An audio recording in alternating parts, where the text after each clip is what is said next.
Bienvenidos a otro de nuestros encuentros en estas conversaciones con FEDIAP y hoy creo que nos va a faltar tiempo, pero además por otro lado creo que vamos a escuchar unas apreciaciones muy interesantes de alguien que vive y que trabaja dentro del sistema agrobioindustrial, pero que tiene una mirada muy interesante que seguramente a muchos de nosotros nos va a encantar justamente conocer algún otro costado de ese sistema. Estamos con Víctor Piñeiro, el director del Observatorio para Agronegocios. Víctor, muchísimas gracias por el tiempo desde ya para dedicarle a FEDIAP. Buen día, Juan Carlos. Un gusto enorme. El agradecimiento por esta invitación a compartir este espacio y un cordial abrazo a toda la comunidad de FEDIAP que tanto hacen por lo fundamental que necesitamos, ¿no? Educarnos, formarnos. Buenísimo. Siempre lo que arrancamos es, siempre hacemos el mismo mal chiste, casi como de tías curiosas, es preguntarle a nuestros entrevistados un poco cuál es su historia de vida, digamos, cuál es su formación. Sabemos que usted es ingeniero agrónomo, pero bueno, cuál es su formación académica y qué es lo que está haciendo en estos momentos, ¿no? Bueno, yo siempre digo, soy un porteño del interior, porque mi formación justamente tuvo que ver con haber nacido en la ciudad de Buenos Aires, pero proveniente de dos familias, tanto paterna como materna, eh, de inmigrantes que se desarrollaron en el sur de Santa Fe y sur de Córdoba. Por lo cual, particularmente con mis abuelos maternos que vivían en Gaullaye, en el sur de Córdoba, tuve una relación muy, muy estrecha y me pasaba todo el tiempo que podía, excepto cuando iba al colegio, aún faltando al colegio también, con ellos, viviendo en un pueblo grande como era la Eulalia hace 50 años atrás o más, eh, totalmente vinculado al mundo rural y bueno, esa vida en ese ámbito me marcó mucho más fuerte que lo que me puede haber marcado haber nacido y vivido mucho más tiempo en una ciudad grande como Buenos Aires. Acá en Buenos Aires siempre tuve la mirada que puede tener quizás cualquier chico que viene del interior de estudiar, ¿no? Fue un vínculo muy, muy fuerte con ese mundo rural. Tal es así que, por supuesto, fue determinante a la hora de elegir una carrera, elegir un desarrollo profesional. Yo recuerdo que en el secundario, en el colegio secundario, aquí en Buenos Aires, por supuesto, era uno de los pocos de mis compañeros, pero creo que desde el primer año que yo tenía claro que terminaba la secundaria y iba a estudiar agronomía. Jamás pasé por algo normal y muy común que sucede en los jóvenes, es que por ahí no lo tengan claro y necesiten recorrer muchos caminos para poder encontrar la vocación, ¿no? La verdad que yo eso no lo viví para nada. Me acuerdo, el primer día de cuarto año, creo que empecé el curso, un curso para preparar los exámenes de ingreso. En aquella época se daba examen de ingreso en la universidad pública y, y mis compañeros todavía estaban viendo qué iban a hacer, ¿no? Así que eso fue una bendición, pero no fue digamos, casual, sino que creo que tuvo esa causalidad por haber vivido tan gratamente esa vida pueblerina, totalmente vinculada con el campo, ¿no?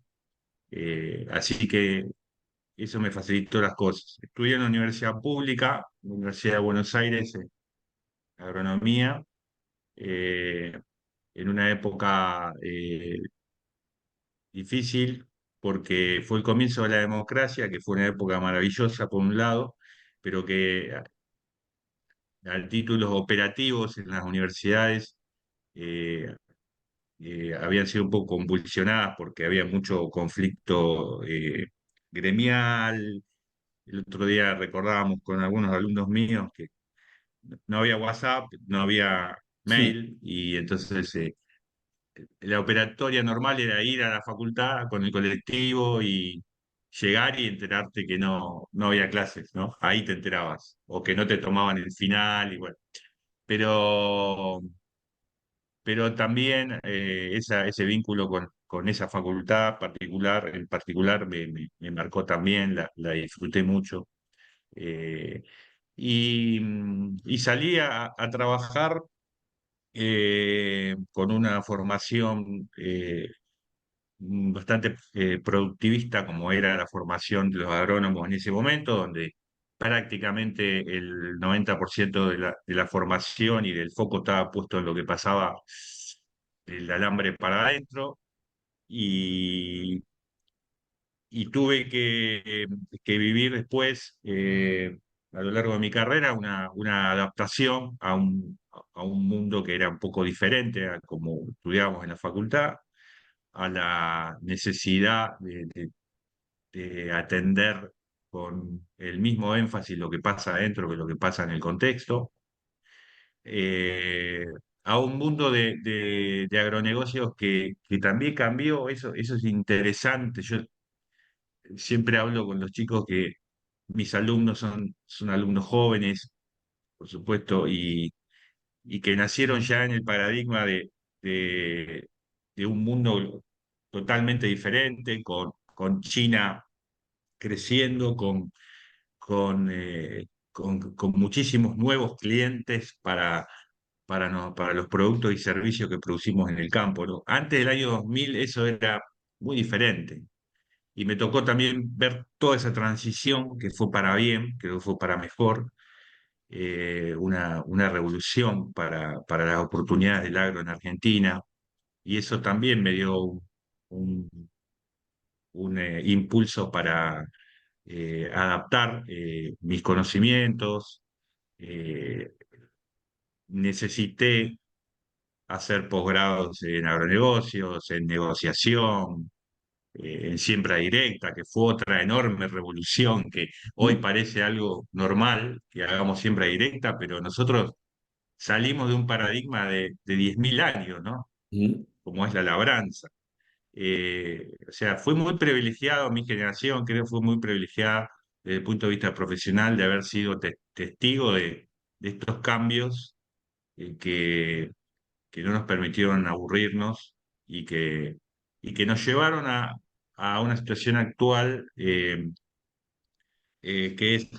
tiene dos facetas, por lo menos para los que estamos acá en Argentina trabajando en el agro, ¿no?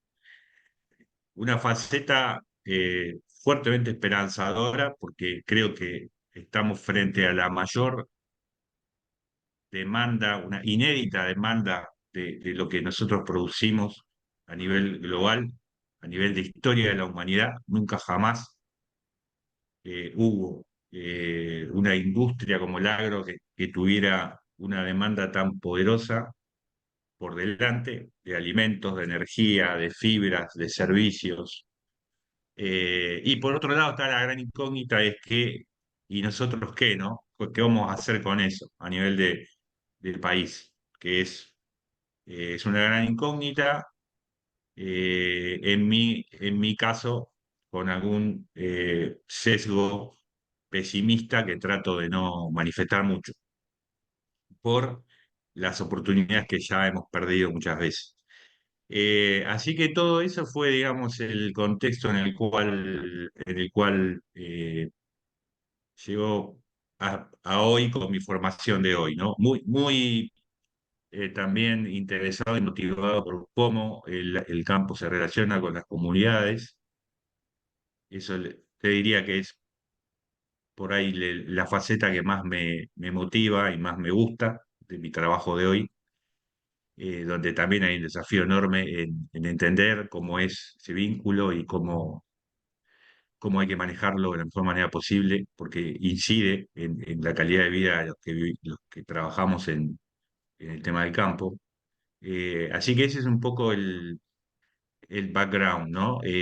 Por último, en algún momento de esa carrera profesional me animé a hacerme docente, que evidentemente siempre fue algo que tenía guardado, y en algún momento me animé y la verdad que fue una experiencia hermosa.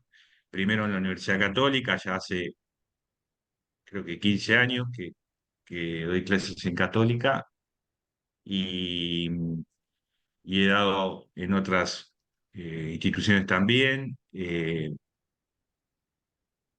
Desde hace 2 años tengo el orgullo de también poder dar clases en mi facultad, en la FAUBA. Es un gran orgullo o sea, devolver un poco de lo que esa casa de estudios me dio.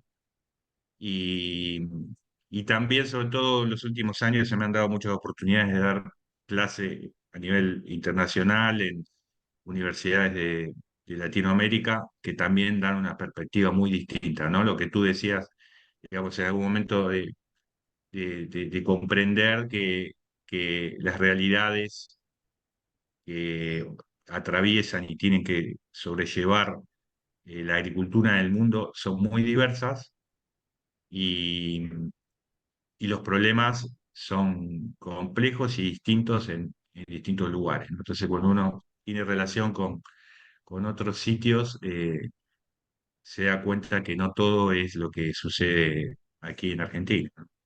Totalmente. Después vamos a volver a esa faceta profesional, pero quiero comenzar con algo que a mí fundamentalmente me parece, no dilemático, pero me parece bastante raro desde nuestra mirada bastante endógena argentina, ¿no? Siempre planteo que a veces en educación se generan algunas frases que quedan con el tiempo como una moda sin que saber mucho por qué quedan esas frases. Y también en el mundo de la agroindustria o de la agroindustria hay algunas frases o algún preconcepto que queda. Entonces uno de ellos es fundamentalmente en función a su especialidad, es el campo comunica mal, ¿no? O sea, durante mucho tiempo eh, seguramente ha escuchado o ha leído esta historia de el campo comunica mal.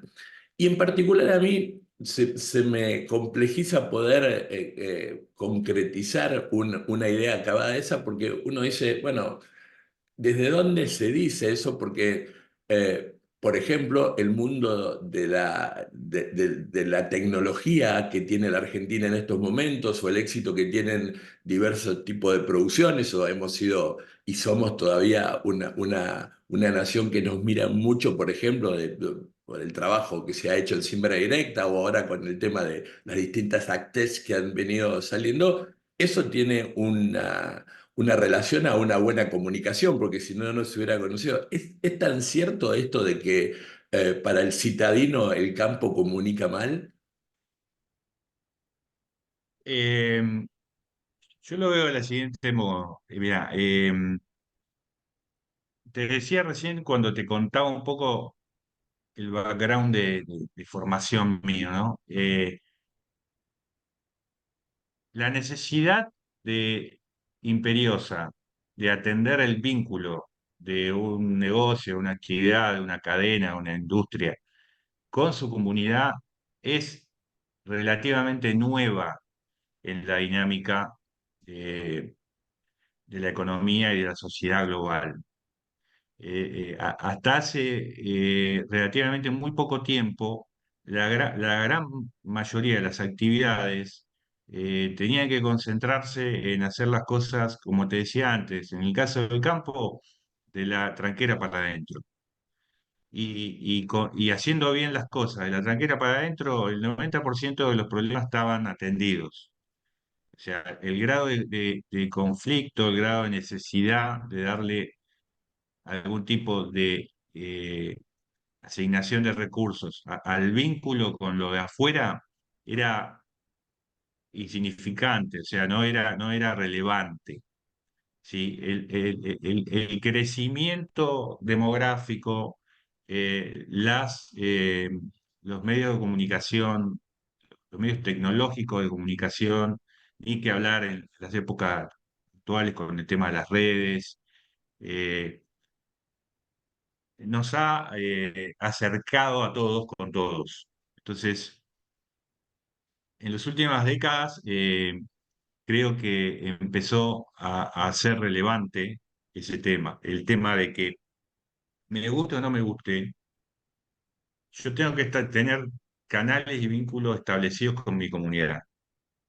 Sí, o sea, por más que me resulte incómodo y no tenga el carácter natural para hacerlo, lamentablemente pasó a ser un ítem como puede ser la tecnología de siembra directa o eh, tener un buen manejo sanitario en el rodeo. O sea, pasó a ser un factor absolutamente necesario, decisivo, eh, en el éxito de nuestras organizaciones, ¿no? De las organizaciones que están en nuestro ecosistema de negocios del agro.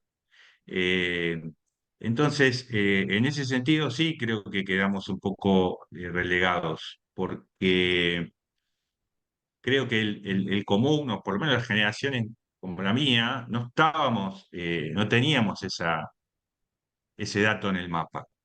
Es decir, yo hacía las cosas bien y afuera, problema del de afuera, o sea, es una necesidad nueva. Hoy ya el, el- la presión social que existe por los temas ambientales, por los temas sociales, hace que aparezca ahí una necesidad imperiosa de tener un canal de diálogo activo con ese entorno.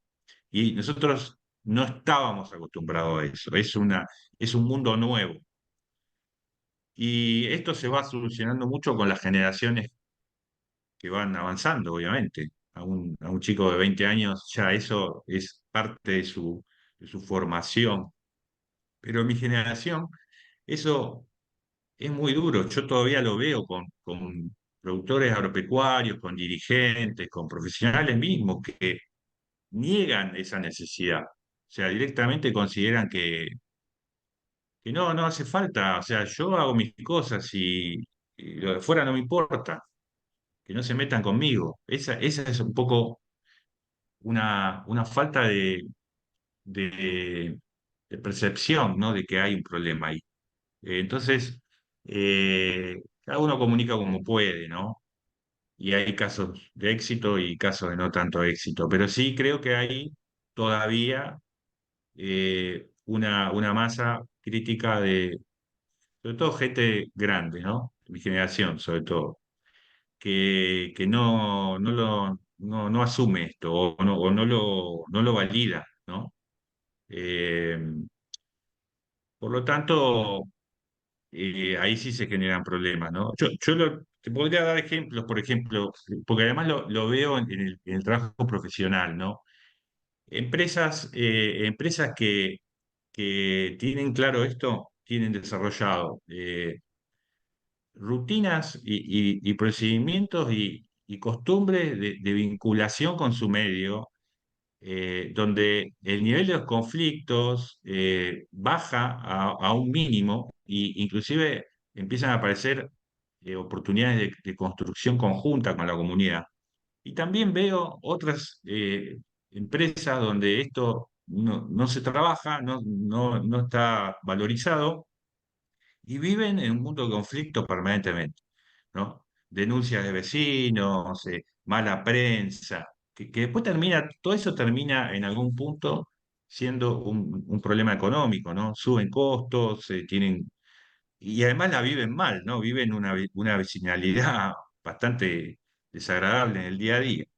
Entonces, en ese punto sí creo que hasta hace unos años veníamos bastante negados de este tema. Hoy está muchísimo mejor. Cualquier organización profesional, empresa o lo que fuera en nuestra industria ya sabe que tiene que dedicarle recursos a la vinculación, ¿no? A la vinculación, al relacionismo, al atender que vivís en un barrio, que vivís en una región y que lo que vos hacés y lo que hace el vecino nos afecta mutuamente.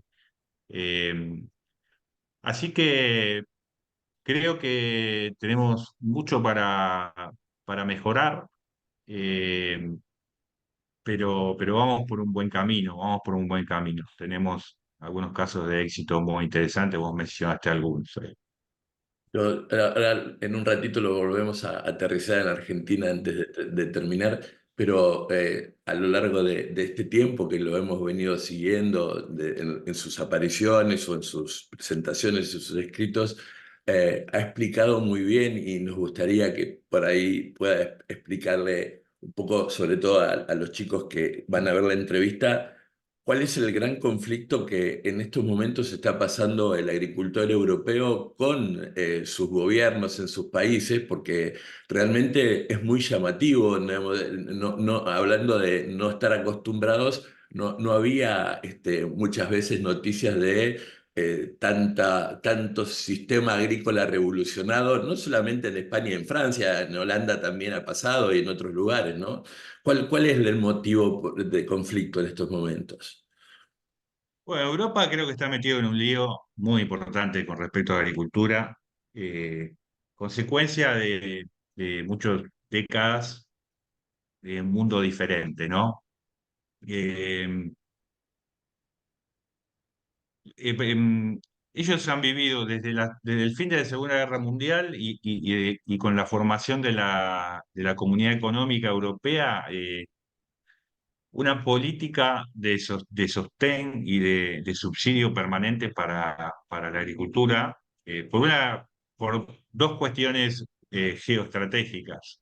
Uno es por la provisión de alimentos y Europa sí sabe lo que es pasar hambre. No sé si hay algún lugar en el mundo donde muy recientemente nuestros abuelos les tocó eh, pasar hambre. Entonces ese es un tema muy sensitivo en el espíritu de los europeos. Y segundo, porque además ellos apostaron a que los agricultores se quedaran en el campo, porque si no la consecuencia de un deterioro económico iba a ser que iban a terminar todos en las grandes ciudades y iba a quedar despoblado la ruralidad europea. Entonces, durante décadas ellos han tenido una política muy activa de defensa de sus agricultores mediante subsidios de todo tipo, mediante proteccionismo arancelario para que no les llegara competencia. Eh, y los agricultores europeos han estado por décadas en una posición muy cómoda, donde su competitividad como pasa siempre en situaciones de falta de competencia, la productividad y las características de competitividad se deterioran.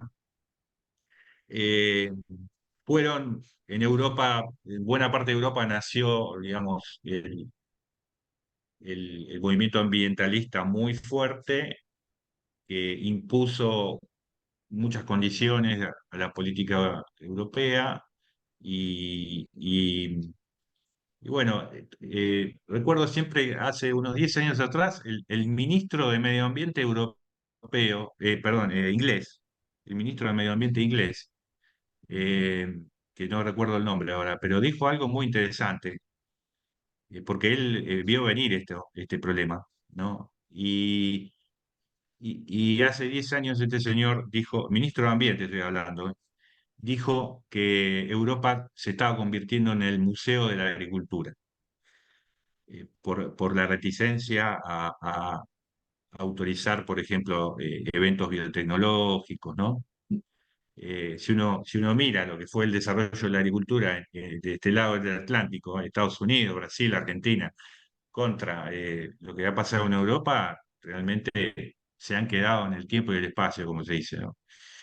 Y todo esto está explotando ahora, porque ahora lo que está sucediendo es que el sistema económico europeo ya no tiene resto para mantener subsidios. Y por otro lado, la, la política de regulación ambiental se ha puesto muy agresiva, muy acelerada, y sobre los agricultores europeos están cayendo estas dos razones al mismo tiempo. Así que los líos que estamos viendo con los tractores en todas las capitales europeas es producto de esto, ¿no? De que los subsidios se van acabando, de que se ve claramente que van a tener que competir con otros agricultores del mundo que son mucho más productivos y que además al mismo tiempo están sufriendo un encuadramiento ambiental muy severo, ¿no? Entonces es como una doble, eh, una acción doble, ¿no? Que los está realmente acorralando. Y por otra parte, también creo que hay algo que sí los estados son muy responsables, ¿no? Que es esto de dejar a los agricultores solos. Creo que los estados en algunos lugares en Europa me parece muy gráfico lo que está pasando en ese sentido. Eh, los estados no aclaran y no trabajan con los agricultores para ayudarlos a adaptarse a estos cambios y tampoco los ayudan a defenderse de lo que son acusados, ¿no? Como contaminadores, envenenadores, ladrones del agua, todo lo malo que mucha prensa les endilga a los agricultores. En esa situación, las políticas públicas, los políticos, miran para otro lado y los agricultores están bastante solos en ese. Entonces es muy difícil realmente ponerse en la cabeza de un agricultor europeo en este momento donde tiene que convivir con todos estos problemas, ¿no? Por eso vemos la reacción que vemos. Le voy a proponer una especie de juego o de un momento de imaginación. Eh, Reitero, nos vamos acercando. Nos clarificó mucho lo que contaba recién de Europa. En la Argentina en algún momento podría pasar lo que suele pasar en Brasil, por ejemplo, donde se conforma un grupo parlamentario agrícola donde los legisladores salen desde sus comisiones o de sus grupos políticos y cuando se tratan los temas respecto a la cuestión agrícola, me ha pasado a mí ver en el Congreso brasileño sobre el tema de educación de campo, por ejemplo, de que salen de los diversos partidos y se unen en una sola comisión para defender eso. Claro. ¿En algún momento podrá pasar en Argentina eso? Juan Carlos, mira, Argentina es un país raro. Digamos, a ver, en mis 60 años creo que es de lo poca cosa que estoy seguro, que somos un país raro. Somos muy raros. Somos un lindo país para hacer docencia, ¿no? Yo te decía, como me toca hacer docencia en Latinoamérica, eh, todo el tiempo estoy usando Argentina como caso de docente, ¿no? Pero muchas veces para bien y muchas veces para mal, cosas que no cierran por ningún lado, que no tienen ninguna lógica. Así que me cuesta mucho realmente este tipo de preguntas, ¿no? Porque no sé para dónde va a salir eh, el tiro, ¿viste? En ese sentido, y muchos otros. La verdad que no sé, sinceramente. Eh, sí, es cierto que en este aspecto puntual de la participación de la dirigencia rural en la política, creo que hemos tenido avances enormes, ¿no? Si uno mira 20 años atrás, te diría, del 2008 para atrás, casi no hay registros de dirigencia rural en la dirigencia política. El 2008 ha sido muy parteaguas en eso. Y hoy tenemos un núcleo de diputados, senadores o legisladores en cada uno de las comunidades o inclusive en el Poder Ejecutivo, en las intendencias, ¿no? Tenemos mucha gente que proviene del compromiso tomado por gente del sector rural. En ese sentido hemos tenido un avance muy importante. No sé si llegaremos al impacto que eso tiene en Brasil y la dinámica que tiene en Brasil, o en Estados Unidos también. Pero bueno, vamos por un buen camino en ese sentido. Si se consolidará o no, no sé. De todas maneras, creo que eh, es bueno mirar el caso de Brasil. hay cosas que van más allá de la participación, me parece, ¿no? Porque yo te decía hace un rato, Argentina tiene una gran incógnita en si vamos a aprovechar todo lo que tenemos ahí por delante, ¿no? Todas las oportunidades que se nos están brindando para el desarrollo del país, ¿la vamos a aprovechar o no? Es una gran incógnita. Esto es parte de este sentimiento que tengo que estamos en un país muy raro. Porque uno puede mirar la contrapartida, vos dijiste Brasil, ¿no? Con su participación rural en las decisiones políticas, pero va más allá. Vos fíjate que Brasil sí aprovechó este mundo nuevo de los últimos 50 años, Brasil los aprovechó. Es un contraejemplo de Argentina en ese sentido, ¿no? Eh, Cualquier parámetro que vos agarrás de producción y exportación de productos agro de Brasil te deja con la mandíbula caída. O sea, es una locomotora creciendo en todo lo que se te ocurra mirar. Y lo más impresionante es que la perspectiva a mediano plazo es todavía más, Más. más impresionante, ¿no? Y sin embargo, y eso no se detuvo nunca. Vos fíjate que pasó Cardoso, vinieron los gobiernos de izquierda de Lula, vino Bolsonaro, volvió Lula y ningún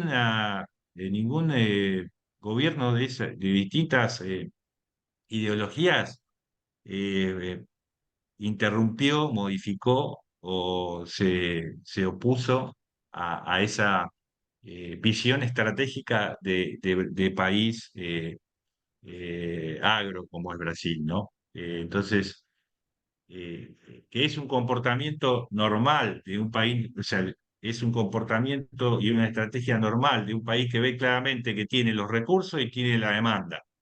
Y listo, hagamos esto, hagámoslo bien, hagámoslo, y así lo hizo Brasil, lo está haciendo, ¿no? Ese es un comportamiento de un país normal. El nuestro es un comportamiento de un país que es raro, raro. O sea, a mí me preguntan de afuera cuando hablo con alumnos de afuera, ¿cómo puede ser que tengan 50 millones de vacas igual que en el Mundial 78? Y yo, mi explicación, la primera explicación corta es si somos un país raro, ¿no?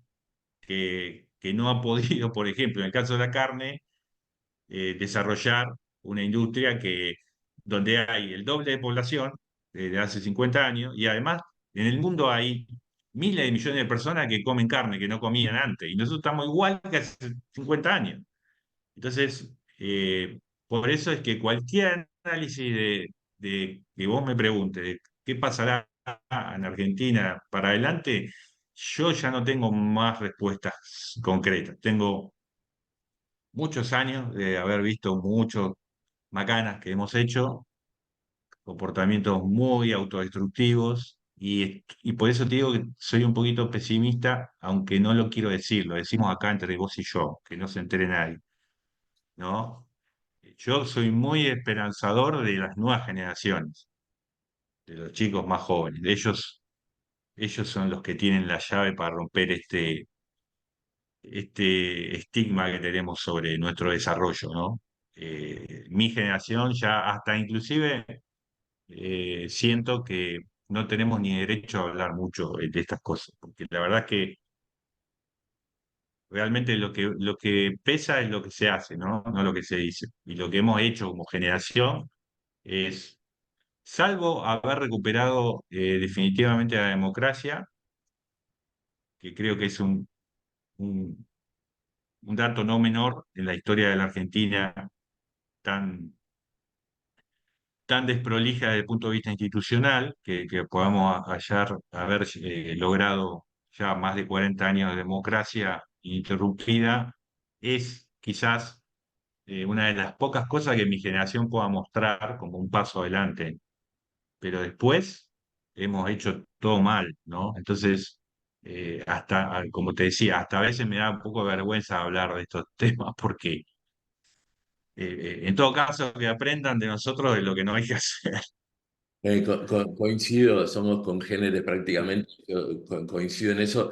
volviendo a lo de Brasil, un pequeño apéndice antes de ir terminando, digamos, también se replica en su política exterior, digamos, han pasado distintos gobiernos de distintos colores políticos y la política de plan alto hacía la misma. A mí me ha sorprendido, yo por el trabajo he tenido la oportunidad de poder viajar mucho por mi trabajo en el tema de educación agropecuaria, y en un momento en Brasil, recuerdo, para quedarnos ahí en Brasil, en que fuimos a dos ministerios de agricultura distintos prácticamente. Uno que era el MDA que le planteaban ellos, el Ministerio de Desarrollo Agrario, que se preocupaba mucho por el pequeño productor, por el minifundista, por el tema, y después tenían un ministerio de agroindustria fortísimo por lo que es Brasil, es decir, no iban a desaprovechar esas oportunidades, es decir, analizaban que tenían esas dos realidades en un país tan grande, digamos, en un país donde efectivamente había una producción de calidad y una producción desde el punto de vista cuantitativo muy interesante, pero también había gente que había que preocuparse por eso, entonces había toda una edición, esto, y uno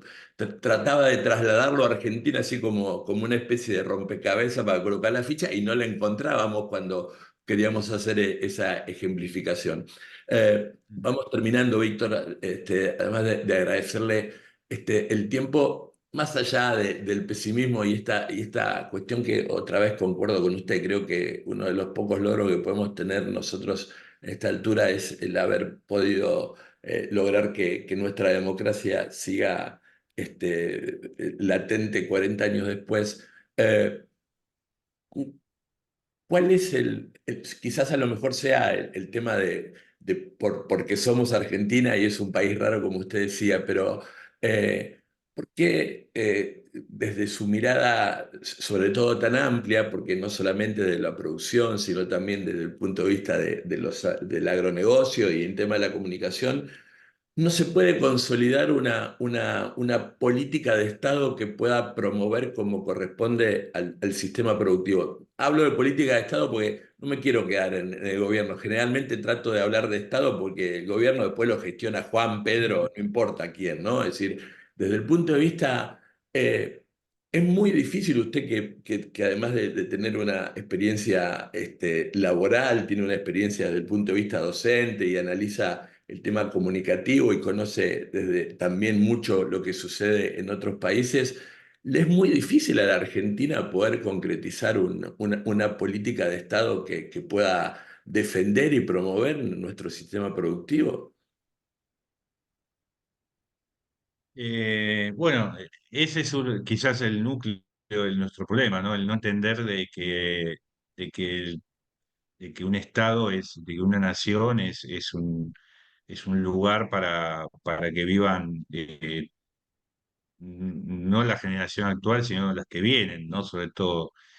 Y por lo tanto, ese concepto de política de Estado cuesta encontrarlo en Argentina, cuesta, la verdad es que me cuesta. Si tuviera ahora, mientras estoy hablando, pensando y traer acá un ejemplo de política de Estado, cuesta mucho, ¿no? Nos cuesta mucho. Eh,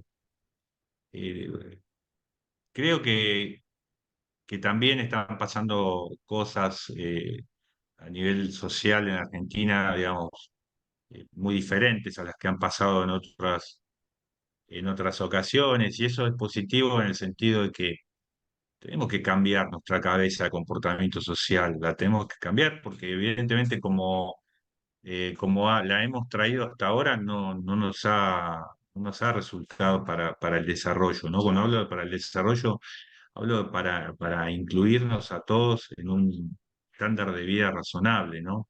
Cosa que cada vez tenemos menos. Eh, Así que la esperanza queda en esto, ¿no? En que justamente eh, el malestar que buena parte de la población que tiene sea un revulsivo para que aparezcan los cambios y que definitivamente veamos que hay 6 o 7 cosas que deberían estar permanentes y fijas en las políticas públicas, sea quien gobierna, y entre ellas, claramente, nuestra estrategia de aprovechamiento de nuestro perfil de producción agropecuaria debería estar, ¿no? Yo siempre digo, lo que yo veo, biotecnología, agro, tecnología digital, turismo, minería, artes, la industria del entretenimiento y el desarrollo de algunas ramas de la ciencia, eso tendría que ser el núcleo. Ah, y me olvidé el tema de pesca, ¿no? Esas 6 o 7 ramas de la actividad económica deberían ser un motor que nos deberían sacar muy rápidamente de este estancamiento que estamos, ¿no? Pero hay que identificarlas, hay que darles las herramientas que se necesitan.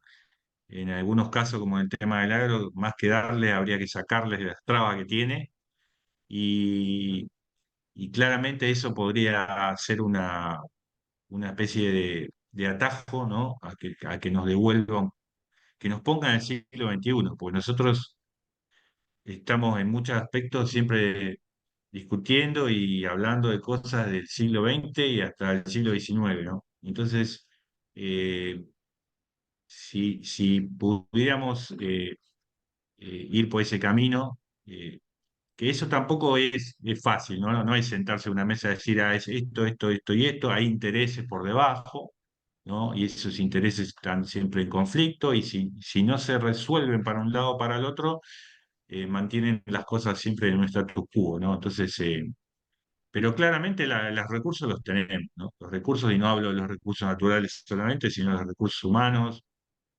nuestra historia, nuestra formación social. Somos un país raro pero hermoso, ¿no? Y, y hay que agarrarse de eso para tratar de superar ese pesimismo que, si uno mira así un poco desde el punto de vista objetivo, es lo que aparece en primera vista. Pero hay que confiar en los chicos, claramente. Ellos son ellos.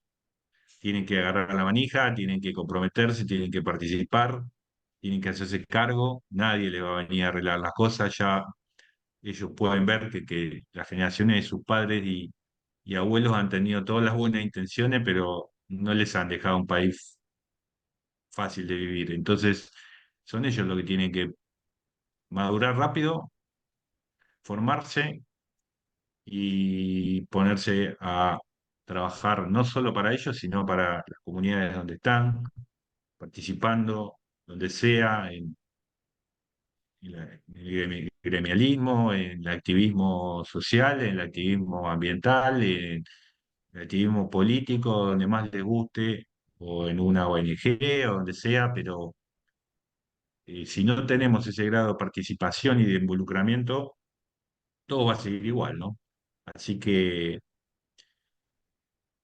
hicimos todo lo que pudimos. A los chicos siempre les digo, lo hicimos con la mejor intención. Ahora la realidad es esta y ustedes se tienen que hacer cargo. Y yo soy muy esperanzado en que ellos lo van a hacer mucho mejor que nosotros. Yo también lo creo. No, nos quedamos sin tiempo. Vamos a agradecerle otra vez. Lo repetimos porque nos quedaríamos un rato más hablando, sobre todo educación.